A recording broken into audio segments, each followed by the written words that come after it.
qua có một cậu là Việt kiều Mỹ đã từng ở trong quân ngũ và muốn đi theo đoàn tình nguyện, nhưng mà tôi nói rằng ở đây bây giờ đã đủ rồi, và những người tình nguyện theo thầy phải là những người giữ giới cơ, nên là mọi người phải tập để giữ giới và phải giữ bát quan trai giới để cận kề bên thầy.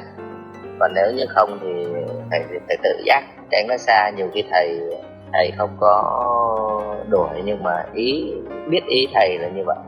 Nên là để tuyển một tình nguyện viên mà để kề cận, còn những tình nguyện viên bên ngoài thì như anh Theravada gì đó thì rất là bình thường, không vấn đề gì cả. Nhưng mà những người kề cận thì phải tuyển những tình nguyện viên như vậy, thực sự yêu kính thầy và thực sự phải có một cái tinh thần xả thân vì thầy thì chúng tôi mới tuyển chọn. Còn như tôi thấy rằng, tôi đánh giá rằng các bạn ấy đều nhiệt tình, các bạn ấy đều muốn phục sự cho cái cuộc bộ hành này, nhưng mà thời điểm này chưa cần thiết, thời điểm này chưa cần dùng đến các bạn ấy thì sẽ không dùng, tại vì đi đông chỉ rối thêm thôi. Nên là tốt nhất là như vậy. Nên cũng nói ở đây là các bạn yên tâm. Kính chào quý vị khán thính giả. Hôm nay tôi xin được chia sẻ cùng quý vị về một câu chuyện đầy cảm hứng, một hành trình tâm linh đặc biệt. Đó là hành trình bảo vệ và hỗ trợ sư Minh Tuệ. Câu chuyện này không chỉ là một sự kiện, mà còn là một tiếng chuông đánh thức những giá trị chân thật trong mỗi chúng ta.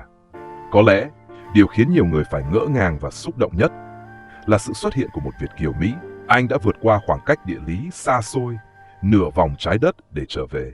Không phải để tìm kiếm danh vọng hay lợi lộc, mà để xin gia nhập đoàn hộ pháp của sư Minh Tuệ.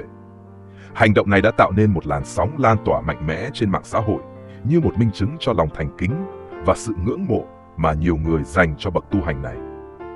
Câu chuyện này như một thước phim sống động, lay động trái tim của biết bao người, cho thấy rằng đức tin có thể vượt qua mọi rào cản, không phân biệt biên giới hay màu da.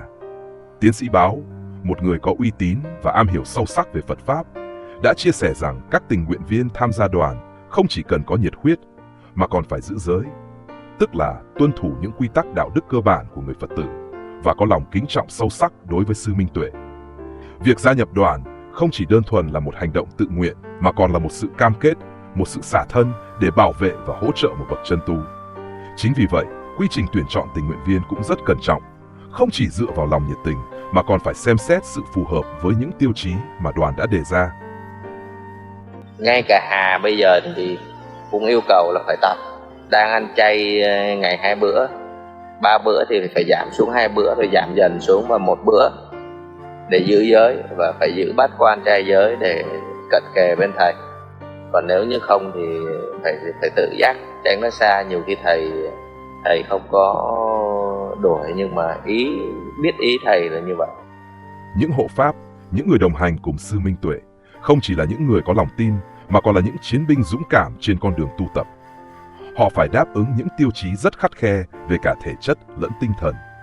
Sức khỏe là điều kiện tiên quyết để họ có thể theo kịp bước chân của sư thầy, vượt qua những chặng đường dài, bất kể thời tiết nắng mưa hay địa hình hiểm trở.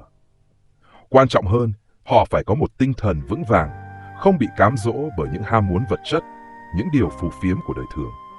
Họ phải luôn hướng đến sự thanh tịnh, sự an lạc trong tâm hồn. Để đạt được sự thanh tịnh đó, các hộ pháp thực hành theo bát quan trai giới, một phương pháp thanh lọc cả thân và tâm. Bát quan trai giới không chỉ là những quy tắc đạo đức thông thường, mà còn là những phương tiện giúp người hành giả tiến gần hơn đến sự giác ngộ. Trong đó, họ kiêng sát sinh, không làm tổn hại đến bất kỳ sinh linh nào, cho dù là nhỏ bé nhất.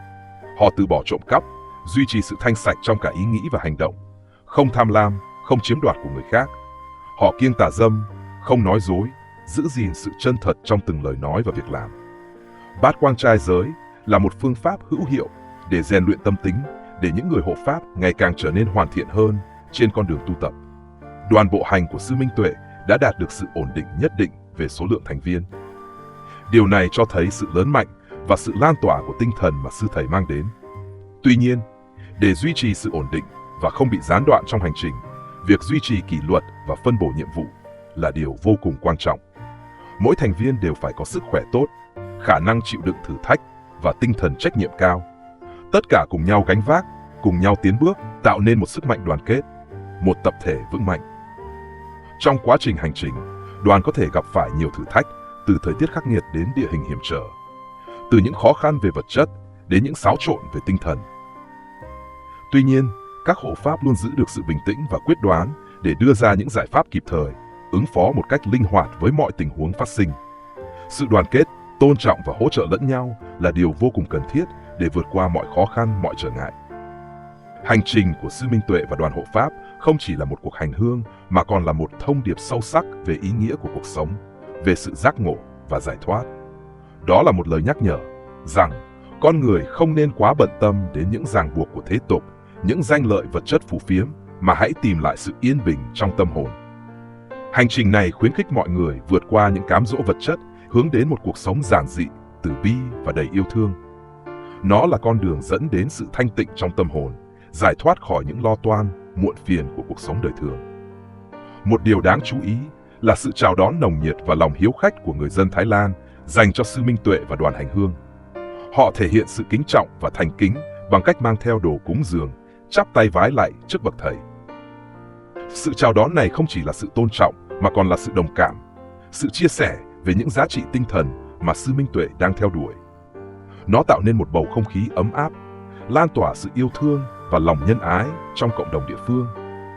Câu chuyện về Sư Minh Tuệ và đoàn hành hương vẫn tiếp tục được cập nhật và lan tỏa. Mỗi ngày trôi qua, các thành viên trong đoàn đều không ngừng rèn luyện bản thân, trau dồi tâm tính, hướng về sự giác ngộ. Hành trình này không chỉ là một cuộc hành hương, mà còn là một quá trình tìm kiếm sự bình yên trong cuộc sống. Nó là một nguồn cảm hứng lớn lao cho những ai đang tìm kiếm ý nghĩa của cuộc sống, cho những ai đang khao khát sự giải thoát khỏi những đau khổ, muộn phiền. Tôi tin rằng câu chuyện này sẽ tiếp tục lan tỏa và chạm đến trái tim của nhiều người, không chỉ những người con Phật, mà còn những ai quan tâm đến những giá trị đạo đức và tinh thần.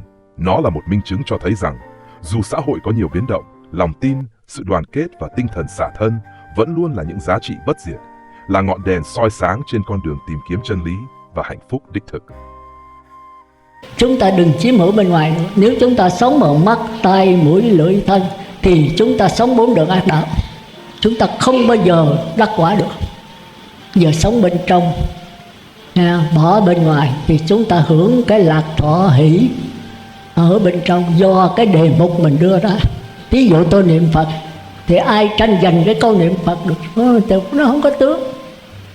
Tôi niệm Phật đếm từ 1 tới 10, nó phóng tôi kéo lại. Tôi niệm Phật khỏi đếm, nó phóng tôi kéo lại. Chừng nào câu niệm Phật nó tràn đầy linh hồn tôi, nó tự trào ra, thì cái này không ai xen vô nữa hết. Rồi tôi tống nó vô, nó tràn ra, không có tư tưởng nào xen vô. Cái tâm tôi tập trung rất kỹ, mạnh, lâu, sâu. Chưa vượt đâu, tôi liên tục nữa thì nó mất thân luôn. Cái trạng thái này mới là được 7 năm, 7.000 năm. Nếu tôi làm gì liên tục hoài thì mất thân rồi, đâu có thấy đau nhức gì. Tôi ngồi 7 tháng bây giờ cái thân không có thì đâu có gì đau nhức. Tôi ngồi 70 năm cái thân không có mà tôi sống bằng sắc thân thứ hai. Tôi ăn bằng cái hỷ lạc chứ tôi không ăn đồ ăn bánh mì nữa, thì tôi không có ỉa đáy gì nữa hết. Thì trạng thái này quý vị tôi mới biết. Thành ra người giữ 8 giới chúng ta kêu là bát quan trai đó, khó. Chúng ta thực hành có 1 ngày. Còn người mà tu bát quan trai phải suốt cuộc đời luôn. Nhưng mà chưa vừa đâu thì Đức Phật nói cái này vô trong đó rồi được hỷ lạc, được vô thường vô ngã, nhưng mà còn trong cái khổ đau.